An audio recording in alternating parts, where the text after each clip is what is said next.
요즘 TV 프로그램을 보면 오디션 프로그램이 인기인 것 같습니다.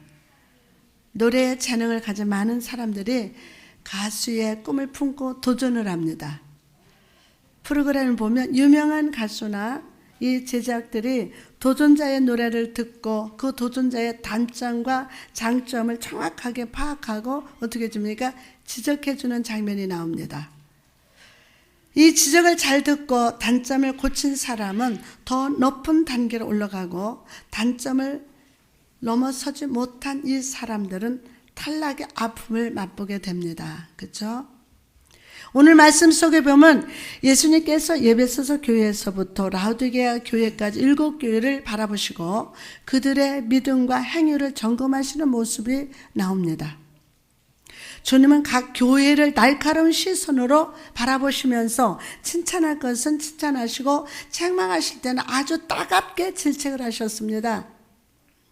먼저 주님은 에베소 교인들이 선행에 힘쓸 것을 칭찬해 주셨어요. 2절에 보니까 내가 너희 행위와 수고와 내 인내를 알고, 에베소 교인들은 항상 성실하게 열심히 주의 일을 했습니다. 그들은 게으르거나 무관심하지 않았고 일을 미루지도 않았습니다. 에베소 교인들은 병자들을 보살폈고 노숙자들에게 잠잘 자리를 마련해주고 배고픈 사람들에게 먹을 것을 주고 옥에 갇혀있는 사람들을 찾아가서 복음을 전했습니다. 거기에 더해 그들은 고아와 과부를 챙겼습니다. 여러분, 우리 임마누엘 교회에서도 작기는 하지만 사랑의 식사를 통해서 어르신들을 우리가 섬기고 있습니다. 저는 어르신들을 섬기라는 하나님의 말씀을 듣고 즉시 실행했어요. 새벽 예배를 드리는데 하나님의 말씀을 주셔서 그 자리에서 선포한 것이 벌써 3년째 됩니다. 그리고 시간이 가면 갈수록 그 일이 하나님께서 진정 기뻐하시는 이름을 깨달았습니다. 참 우리 성도들 수고 많이 하십니다. 또 이 사랑의 식사를 통해서 예수 그리스도를 구주로 영접하는 구원의 역사도 지금 나타나고 있습니다. 섬김의 자리에 있는 성도 여러분, 주님께서 여러분을 바라보시고 오늘 여러분의 수고와 행위와 인내를 아시고 칭찬해 주심을 믿으시기 바랍니다. 옆 사람한테 칭찬합시다. 수고하셨습니다. 하나님이 사랑하십니다. 아멘. 두 번째로 예수님은요, 에베소 교인들이 시련을 참고 견딘 것을 칭찬해 주셨습니다. 3절 보니까 또 내가 참고 내 이름을 위해서 견디고 게으르지 아니한 것을 아노라. 이 당시 에베소서에는요, 아데미 여신과 황제의 신상에 절하는 것이 당연하게 생각했던 시대였습니다.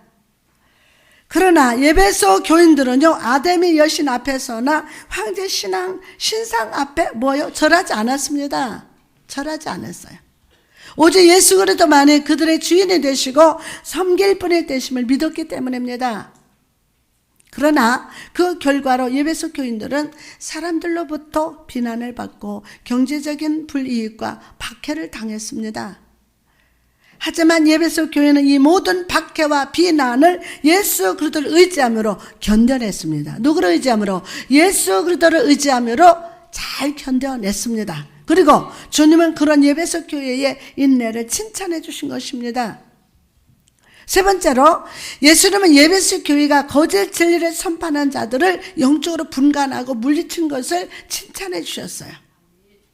이 당시에는 니골라당이라는 이단이 교회 안에서 문제를 일으켰는데 이들은 하나님께 드려지는 예배를 이방의 우상신과 혼합해서 교회의 성도들을 혼미케 했던 종파였습니다. 그러나 에베소 교회 교인들은 이런 방해에 넘어지지 않고 영적으로 깨어 있었습니다. 그리고 그들은 밝은 영적 시각으로 거짓 진리를 배척하고 자칭 사도라가 말하는 자들을 교회에서 물리쳤습니다. 그리고 이런 신앙의 순수성을 보신 예수님은 중심으로 기뻐하셨어요. 오늘날 우리나라의 많은 교회 안에 거짓 진리를 가지고 교회를 무너뜨리는 세력들이 존재하고 있습니다. 우리 교회도 이런 세력들이 공격이 있었습니다. 그러나 감사한 사실은 성령께서 우리를 붙들어 주시고 우리로 부르짖게 하시사 모든 거짓 진리의 역사, 미혹의 역사를 물리쳐 주셨다는 사실을 하나님 앞에 감사합시다. 사랑하는 성도 여러분, 시간마다 변하는 거짓 진리에 속지 말고 여러분이 처음 만났던 예수님, 처음 믿음을 지키는 지혜로운 성도가 다 되시기를 주님의 이름으로 축복합니다. 이렇게 예배소 교회를 향해서 칭찬해 주셨던 주님은 이제 그 분위기를 딱 바꿔서 그들을 책망하십니다. 4절을 보니까 그러나 너를 책망할 것이나니 너의 처음 사랑을 버렸느니라. 예배소의 교회는 섬김도 있고 봉사도 있으며 열정도 있었습니다. 그러나 중요한 것이 없었습니다. 그것은 바로 사랑입니다. 물론 예배소 교회도 처음에는 사랑이 넘치던 교회였습니다. 그러나 성도들이 삶을 살면서 고생하고 삶에 이해할 수 없는 시험과 고난의 파도가 영혼을 덮고 건강을 잃고 사랑하는 사람을 잃으면서 그들의 사랑은 점점점 식어졌습니다. 생활이 어려워집니다. 그러니까 막 그 사랑이 점점 식어가요. 겉으로 볼 때 예배소 교인들은 예배도 잘 드리고 봉사도 열심히 했지만 그것은 다 사랑이 없던 의무적인 행동일 뿐이었습니다. 예수님은 바로 이들의 중심을 정확하게 바라보셨던 것입니다. 사랑하는 성도 여러분, 오늘 우리도 교회 안에서 수많은 일을 하고 있습니다. 봉사와 헌신과 섬긴 전도에 힘쓰고 있습니다. 그러나 여러분, 주님은 우리가 행위를 넘어서 그 모든 행위 속에 사랑이 가득하기를 원하심을 믿으시기 바랍니다. 사랑이 가득하기를 원해요. 어떻게 보면요, 우리 교회 이 거짓 것들을 물리치다가 보니까 꼭 핵심적인 성경의 중심, 이 사랑을 잃어버릴 수 있었어요. 이 본문 말씀은 왜 설교하라거나 좀 부드럽고 좋은 설교 좀 하고 싶은데, 근데 이런 것들을 거기에 신경을 쓰다 보니까 이 사랑을 잃어버리시는 거예요. 마음을 담은 봉사, 예수님을 섬긴다는 심정에서 말미암은 헌신, 구원의 복음을 전한다는 사명감으로 전도하는 것을 기뻐하신다는 거예요. 마음을 담아서. 오늘 첫사랑이 회복될 자다. 습관이 아니라 사랑으로 주를 섬기는 자가 다 되시기를 주님의 이름을 축복합니다. 여러분, 그렇게 되기를 원하시죠? 원하시는 분만 아멘. 예배소 교인들이 첫사랑을 잃어버린 것을 지적하신 주님은 이제 영적인 명의로 다가오셔서 어떻게 하면 첫사랑을 회복할 수 있을지 그 처방전을 보여주셨습니다. 그것은 세 단어로 압축할 수 있는데 바로 기억과 회개와 반복입니다. 오늘 본문 말씀 위에 쓰세요. 기억과 회개와 반복입니다. 사랑하는 성도 여러분, 오늘 이 영적인 처방전은 바로 우리를 향한 처방전인 줄 믿습니다. 오늘 이 말씀을 잘 듣고 깨달아서 첫사랑을 회복하시기를 주님의 이름으로 축원합니다. 먼저 주님은 예배소 교인들이 어디에서 멀어져 있는지를 기억하라고 합니다. 기억하라. 예배소 교인들은 교회 안에 있었지만 그들의 마음과 생각과 영혼은 주님을 떠나 있었습니다. 그래서 주님은 그들에게 다시 돌아오라고, 다시 주님께 돌아오라고 간절히 불러주셨습니다. 여러분, 모세를 한번 떠올려 보시기 바랍니다. 모세가 이스라엘 백성과 함께 출애굽을 했을 때 하나님은 가나안 땅으로 가는 빠른 지름길로 이끌지 않으시고 어디로? 광야 40년간이나 헤매게 하셨어요. 그리고 하나님과 불평했던 1세대가 다 죽은 후에야 비로소 가나안 땅에 이르게 되었습니다. 왜 이렇게 하셨을까요? 그들의 몸은요, 애굽을 나왔지만 그들의 마음속에 자리 잡은 불신과 불평의 애굽에서 나오지 못했기 때문이에요. 이스라엘 백성이 마음속에 자리 잡은 애굽에서 나와서 오직 하나님만 의지하고 바라보는 자가 되기까지 몇 년, 40년간 하나님을 기다리셨던 것입니다. 사랑하는 성도 여러분, 우리도 인생을 살다 보면서 이처럼 삶이 지체된 것 같은 느낌이 들 때가 있습니다. 왜 이렇게 앞으로 나가지 못하고 항상 지체되어 있을까? 이스라엘 백성이 40년간 광야를 헤맨 것처럼 기다림의 시간을 보낼 때가 있습니다. 기다림. 그 이유가 무엇입니까? 우리의 마음을 새롭게 하시고 하나님만 바라보는 자가 되기를 원하시기 때문입니다. 이 전봉사는 모르지만 우리 성도들이 아마미 여러 가지 일들로 많이 겪었을 겁니다. 오늘날 많은 성도들이 예수 그리스도의 십자가로 구원을 받았음에도 불구하고 아직까지 마음의 애굽에서 사로잡힌 자, 원망과 불평의 애굽에 사로잡힌 자, 제2의 애굽에 사로잡힌 자가 너무나도 많습니다. 그래서 하나님은 기다림의 시간을 통해서 조금씩 우리의 마음을 새롭게 하시고, 아멘 크게 해야 될 텐데, 조금씩 우리의 마음을 새롭게 하시고 강하게 하심으로 하나님만 바라보는 자로 변화시켜 주십니다. 사랑하는 여러분, 오늘 여러분의 삶은 어떻습니까? 교회 열심히 다니고 예배도 잘 드리고 열심히 섬기고 있지만 여러분의 마음은 아직 세상이라는 애굽, 죄와 염려와 불평이라는 애굽에 머물고 있지는 않습니까? 오늘 주님은 우리에게 첫사랑을 기억하라고 하십니다. 첫사랑을 기억하라. 첫사랑을 기억하라. 라고 하십니다. 다시 주님께 돌아오기를 원하심을 믿으시기 바랍니다. 오늘 돌아올 자다. 두 번째로 주님은 회개하라고 말씀하십니다. 여러분, 회개가 무엇입니까? 회개란 단순한 감정 표현이 아닙니다. 눈물을 흘리면서 마음의 찔림을 느끼는 것도 아닙니다. 회개는 하나님의 은혜로 말미암아 우리 내면 깊은 곳에 강력하게 이루어지는 마음과 생각의 변화를 의미합니다. 마음과 생각의 변화. 오늘 그렇게 될 자다. 이전에는 죄와 사망의 길을 걸었지만 이제는 180도 돌아서서 하나님께 돌이키는 삶의 반전을 의미합니다. 여러분, 나아만을 한번 떠올려 보십시오. 그는 아람에서 최고로 인정받던 장군이었습니다. 왕까지도 존경하던 장군이었습니다. 그런데 그런 그가 나병에 걸렸습니다. 그가 나병에 걸렸을 때 집안에 있던 한 여종이 엘리사를 찾아가면 고침을 받을 수 있다고 말했고, 나아만은 수많은 선물을 들고 엘리사를 찾아갔습니다.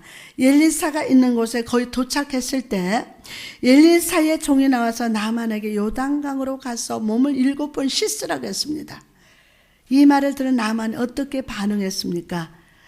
열왕기하 5장 11절에서 12절 말씀하니까 나아만이 노하여 물러가면서 이르되 내 생각에는 그가 내게로 와서 서서 그의 하나님 여호와 이름을 부르고 그의 손을 그 부위에 놓고 흔들어 나병을 거출까 하도다. 다메섹강 아바나와 바르발 이스라엘 모든 강보다 낫지 아니하냐. 내가 거기서 몸을 씻으면 깨끗하게 되지 아니하냐 하고 몸을 돌려 분노하며 떠나니 그는 병자였습니다. 그러나 그의 마음은 여전히 장군이었습니다. 교만이 가득했습니다. 선지자가 나와서 당장 자기를 치유하기를 바랬던 것입니다. 그러나 그가 종들의 말을 듣고 요단강에 몸을 씻기 시작할 때 그의 병은 조금씩 치유되었습니다. 그리고 7번째 씻고 나왔을 때 그는 나병이 치유됐을 뿐만 아니라 그의 교만의 문둥병도 치유받았습니다. 사랑하는 성도 여러분, 우리도 교회에서 예배하고 찬양하며 또 각자의 맡은 사명을 감당하고 있습니다. 그러나 때로 우리는 그 섬김을 아무 느낌 없이, 아무 생각 없이 불평하면서 할 때가 있습니다. 나만처럼 내가 어떤 사람인데 이런 대접을 해? 하면서 불평합니다. 성도 여러분, 하나님은 우리가 무슨 일을 하든지 기쁨으로 감사로 하기를 원하십니다.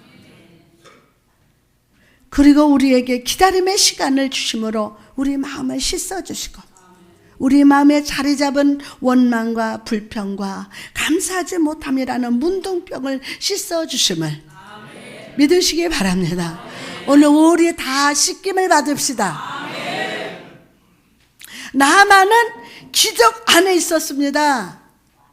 그리고 그 기적의 순간순간 순종함으로 실제가 되었습니다. 실제가 되었어요. 사랑하는 성도 여러분, 하나님께서는 오늘 또 우리 삶의 기적을 나타내 주십니다. 이때 우리의 반응은 어떠해야 합니까? 이전에 나의 뜻대로 교만하게 살던 것을 회개하고 나만처럼 주님 말씀 앞에 온전히 순종하는 자가 되어야 할 줄 믿습니다. 성령님 오늘 그렇게 기름 부으시고 역사하여 주옵소서. 하나님께 교만함으로 나아가면 실패합니다. 하나님께 교만함으로 나아가면 실패해요. 그러나 하나님 앞에 설레임으로 나아가면 회복되는 역사가 나타남을 믿고 오늘 회개의 눈물로 주님 앞에 나아가시기를 주님의 이름으로 축복합니다. 오늘 그렇게 될지어다. 세 번째로 예수님은 처음 했던 일들을 반복하라고 하셨습니다. 처음 했던 일들을 반복하라. 여러분, 예배소 교인들에게 첫사랑을 기억하고 회개하게 하신 주님은 이제 처음 예수를 믿고 사랑했을 때 했던 일들을 충성되게 감당하라고 명령하셨습니다. 습관이 아니라 억지가 아니라 하나님의 충성된 청지기로서 사명을 감당하라는 것입니다. 그렇다면 여러분, 충성된 청지기란 무엇을 의미하는 것일까요? 청지기는 주인이 가장 신뢰하는 종 중에 뽑았습니다. 그리고 그 청지기는 주인에게 집의 모든 권리를 위임받아서 주인의 권리를 행사했습니다. 만약 주인이 먼저 세상을 떠난 경우에도 재산의 상속은 부인이 아니라 청지기에게 상속될 정도로 청지기의 권한을 강했습니다. 요셉이 보디발의 집에 있을 때 요셉도 보디발의 청지기였습니다. 그래서 보디발은 그의 집의 모든 것을 어떻게 했어요? 다 맡겼습니다. 이런 이유 때문에 청지기는 주인의 마음을 잘 아는 사람이야만 합니다. 청지기는 주인의 마음을 가장 잘 아는 사람이어야 돼요. 아멘 아니에요? 그러면 주인의 마음을 잘 아는 사람이어야 돼요. 이처럼 우리는 이 땅에서 하나님의 청지기의 삶을 살아야 합니다. 옆 사람한테 우리 청지기의 삶을 삽시다.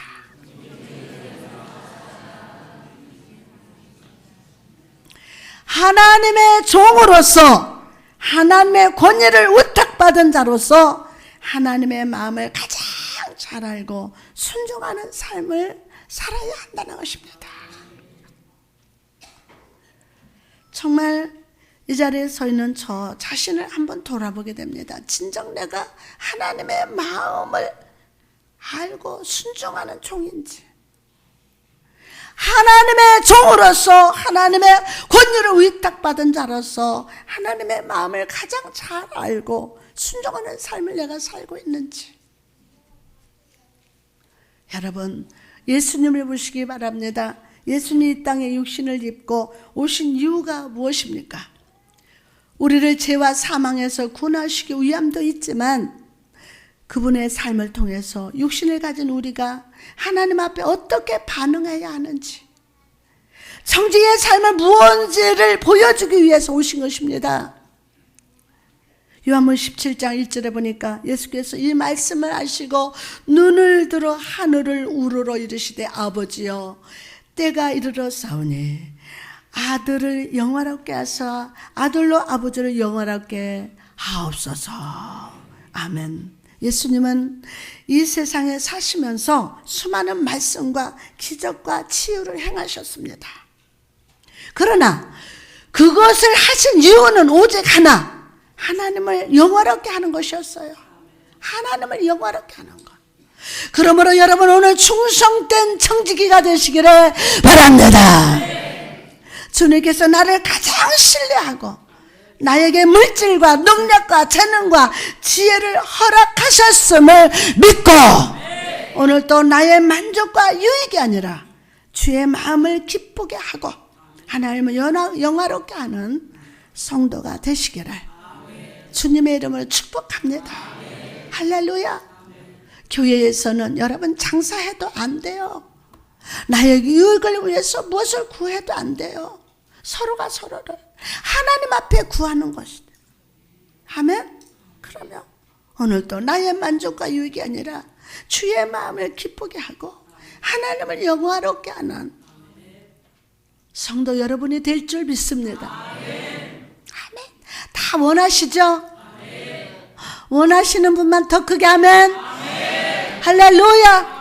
그러면 그럼 구체적으로 우리가 첫사랑을 회복하는 일, 하나님의 이 청지기로서 삶을 살기 위해서 우리가 구해야 할 것이 무엇입니까? 그것은 바로 성령의 충만함을 받는 것입니다. 성령 충만. 여러분, 우리는 성령 충만함을 받아야 합니다.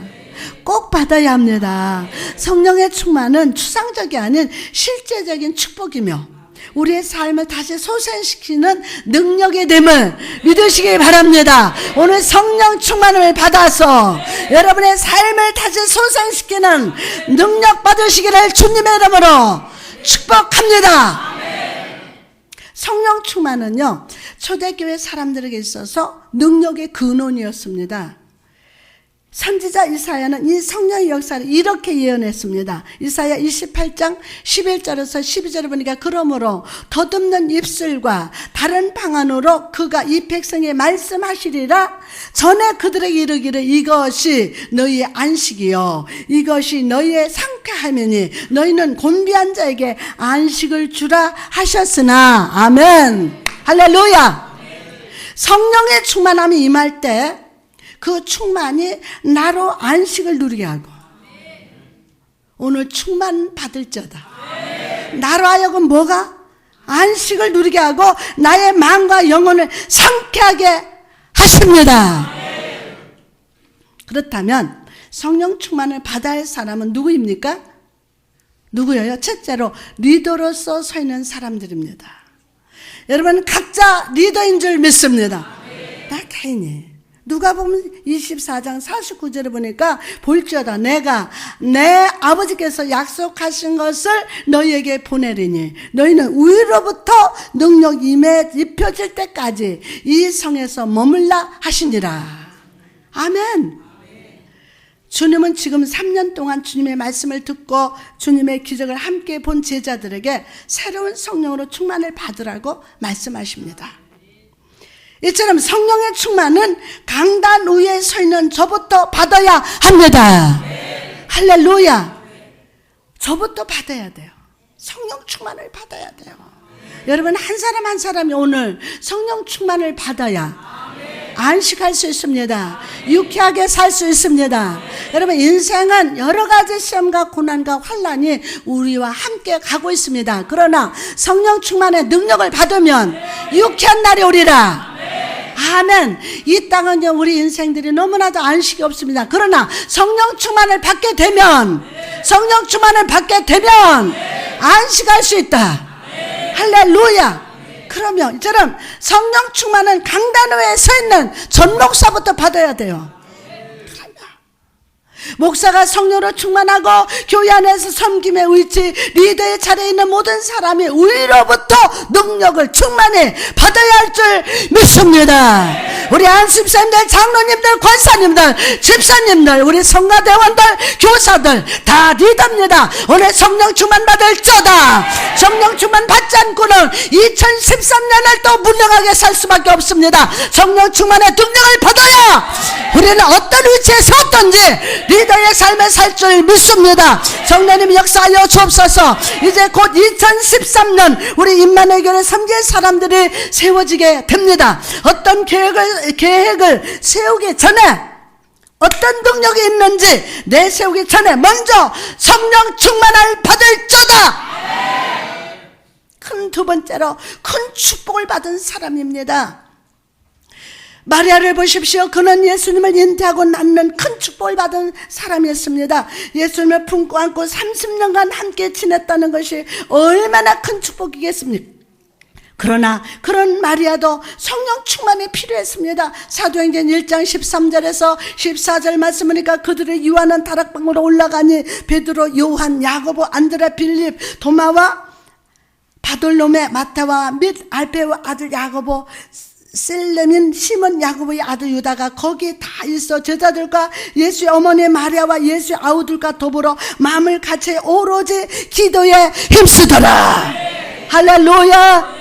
사랑하는 여러분, 지난 2012년 한 해 동안도 삶 속에서 하나님은 우리 가정과 사업과 직장 속에 큰 축복을 허락해 주셨습니다. 지금 현재는 내가 무슨 눈으로 보이는 것, 손으로 잡히는 건 없지만 가만히 생각해 보세요. 하나님이 부어주시지 않는 것이 없었습니다. 그러나 아직 여러분은 성령 충만함을 받아야 합니다. 예수님의 어머니인 마리아가 성령 충만을 삼했다면 여러분은 더욱 성령 충만이 필요한 줄 믿습니다. 금요일날 나라와 민족을 위해서, 한국 교회를 위해서 우리 영시기도를 하는데 우리 성도들이 많이 오셨어요. 제가 얼마나 은혜를 받았는지 몰라요. 그 자정 시간에 그 추위에 아기를 업고 또한 여러분이 와서 기도하는 그 모습에 목사님이 성령 충만을 받았습니다. 우리 교회는 기도하는 교회입니다. 할렐루야. 그리고요, 하나님의 뜻에 앞당지 않으면요, 하나님이 하시더라는 거예요. 하나님이 하셔요. 예수님, 마리아가 성령 충만을 삼았어요. 여러분은 성령 충만을 삼을자다. 할렐루야. 또한 삶 속에 구원과 치유를 받은 사람이 성령 충만을 받아야 합니다. 사도행전 8장 빌립이 사마리아 지방에 내려간 장면이 나옵니다. 빌립이 예수 그리스도의 이름을 선포할 때 귀신이 떠나가고 치유되는 역사가 나타났습니다. 사도행전 8장 7절에 보니까 많은 사람들에게 붙었던 더러운 귀신들이 크게 소리를 지르며 나가고 또 많은 중풍병자와 못 걷는 사람이 나으니. 아멘. 그러나 이런 놀라운 치유가 나타났음에도 빌립은 거기서 멈추지 않았습니다. 치유받은 이후에 그 위에 성령 충만이 임하는 것이 더 중요하다는 거예요. 치유받은 여러분이요, 그 위에 성령 충만이 임할자다. 사도행전 8장 14절에서 15절에 보니까 예루살렘에 있는 사도들이 사마리아도 하나님의 말씀을 받았다함을 듣고 베드로와 요한을 보내며 그들이 내려가서 그들을 위하여 성령 받기를 기도하니. 할렐루야. 치유받은 여러분이요, 능력받은 여러분이요, 리더 되신 여러분이요, 성령 충만 받으시기를 간구하시기를 바랍니다. 예수님께서 여러분의 삶의 역사는 사단의 머리를 밟으시고 모든 질병에서 자유케 하셨음을 믿어주면 아멘합시다. 할렐루야. 그렇다면 성령 충만으로 덧입으시기를 바랍니다. 우리가 복권에 당첨돼서 300억을 받았다고 한번 생각해 봅시다. 우리는 그 돈을 받는 데 있어서 망설이거나 주저하지 않습니다. 기뻐하면서 받습니다. 와, 형제 만났다, 대박이다, 그러면서 기뻐하면서 받습니다. 여러분, 성령 충만은 이 세상의 어떤 물질보다도 금보다도 은보다도 더 귀한 하나님의 축복입니다. 정말요, 정말 성령 충만 받은 자는 이 땅에서 그것이 삶으로 연결돼서 복의 역사가 일어납니다. 할렐루야. 무엇을 구하기 전에 먼저 성령 충만을 구하시기 바랍니다. 더 이상 여러분 주저하지 말고 망설이지 말고 적극적으로 성령 충만을 구하시기 바랍니다. 그럴 때 성령이 우리 마음에 오셔서 잃어버린 첫사랑을 회복시켜 주시고 주의 충성된 청직으로서 하나님을 영원하게 하는 삶을 살아가게 하실 줄 믿습니다. 할렐루야. 성령여 임하여 주옵소서. 그렇게 기름 부으시고 우리 성도들을 축복하여 주옵소서. 이제 말씀을 마치고자 합니다. 에베소 교회를 찾아가셔서 칭찬하시고 책망을 주신 주님은 우리 오늘 임마누엘 교회도 찾아오셔서 우리 중심을 바라봐 주십니다. 할렐루야. 저도 가끔 이게 아닐 때 계속 그러면 좀 막 거룩한 분노를 합니다. 근데 그것에 못 견디는 분은 나갑니다. 여러분 하나님의 책망을 꼭 받으십시오. 더 크게 하면 오늘 첫사랑을 회복합시다. 잃어버린 첫사랑을 찾읍시다. 내가 하는 이 사명을 누가 알아주지 않아도 이 세상에 거짓 진리가 나를 유혹해도 여러분 흔들리지 맙시다. 그리고 나를 사랑의 눈으로 바라보시는 주님 품에 안기십시오. 그럴 때 주님은 내 마음에 자리 잡은 죄와 염려와 불평의 애굽을 물리쳐 주십니다. 신앙생활을 열심히 하고 말씀 듣고 주여 믿습니다 하지만 아직도 여러분 안에는 애굽이 있다는 거예요. 아직도 종살이를 하고 있어요. 아직도 불평하고 원망하고 있습니까? 오늘 주님이 치유하신다. 치유받은 여러분이요, 오늘 성령 충만을 구하시고 성령 충만의 능력 받고 안식과 유쾌한 축복 받으시기를 주님의 이름 축복합니다. 그래서 하나님 마음을 아는 충성된 청지기의 삶을 살아가게 하실 줄 믿습니다. 이 충성된 청지기의 삶을 감당하기 위해서는 이 시간 성령 충만을 간구하십시오. 성령 충만이 무엇입니까? 성령 충만은 추상적이 아닌 실제적인 축복이에요. 실제적인 뭐예요? 복이에요. 복. 실제적인 복. 우리 삶을 다시 소생시키는 능력이라고 했습니다. 강단에 서 있는 저부터 성령 충만 받고 리더의 자리에 서 있는 자, 하나님 앞에 큰 축을 받은 우리 성도 여러분 모두가 성령 충만을 받아야 할 줄 믿습니다. 이 시간 여러분 이렇게 손을 한번 들어보세요. 그리고 사랑의 눈동자로 나를 바라보시는 주님의 눈동자를 바라봅시다. 아멘. 주님은 여러분의 육신의 눈으로는 안 보입니다. 영의 눈으로 주님은 여러분을 사랑하십니다. 그 사랑의 눈동자를 한번 오늘 바라보시기 바랍니다. 오늘 주님은 교회 안에서 삶의 자리에서 충성되게 주의를 감당하는 여러분의 마음을 아시고 칭찬해 주십니다. 진리의 반석 위에서 흔들리지 않는 믿음을 귀하게 바라봐 주십니다. 그러나 더 중요한 것은 우리가 의무가 아니라 중심에서 우러나오는 사랑으로 믿음의 삶을 살기를 원하십니다. 오늘 성령 충만을 구합시다. 내 삶을 새롭게 하는 실제적인 축복과 능력이 우리 교회에 충만히 임해서 하나님의 청지기로서 주의 마음을 아는 자가 해달라고, 주의 마음을 아는 자가 되게 해달라고 부르짖어 기도해야 될 줄 믿습니다.